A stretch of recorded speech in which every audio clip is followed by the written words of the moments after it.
എന്റെ അമ്മ ചോറ് വെച്ചോണ്ടിരിക്ക. അതെന്താ നിന്റെ അമ്മ? അമ്മാന്ന് പറയണം. അതിനി എന്റെ കൂടെ അമ്മയല്ലേ? അല്ല, റീചാർജ് ചെയ്യണമെന്ന് പറഞ്ഞിട്ട് ചെയ്താ? ഇതുവരെ ചെയ്തിട്ടില്ല. റീചാർജ് ചെയ്യണമെങ്കിൽ ഞാൻ കടയ്ക്ക് പോണം, കടക്കാരന് എന്റെ നമ്പർ കൊടുക്കണം, അയാളുമായിട്ട് സംസാരിക്കണം. നമ്മൾ ലവ് ചെയ്യാൻ ആരംഭിച്ചില്ലേ, അതുകൊണ്ട് ഞാൻ സംസാരിക്കണ ഒരേ ഒരു ആൺകുട്ടി നീ മാത്രമായിരിക്കും. അതുകൊണ്ട് ഇനി 1 വർഷത്തേക്കുള്ള റീചാർജ് പ്ലാൻ നീ എനിക്ക് ചെയ്തു തരണേ.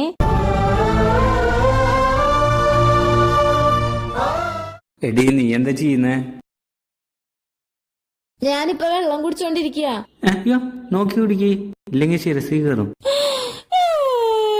ഇത്ര കയറിങ് ആയ ബോയ് ഫ്രണ്ടാ? ശരിടി, അമ്മ വിളിക്കുന്നുണ്ട്, ഞാൻ പോവാ. പോവാന്നോ? പോവാന്ന് പറയരുത്, തമാശക്ക് പോലെ പറയരുത്. എനിക്ക് വിഷമാവണം. ഇനി നമ്മൾ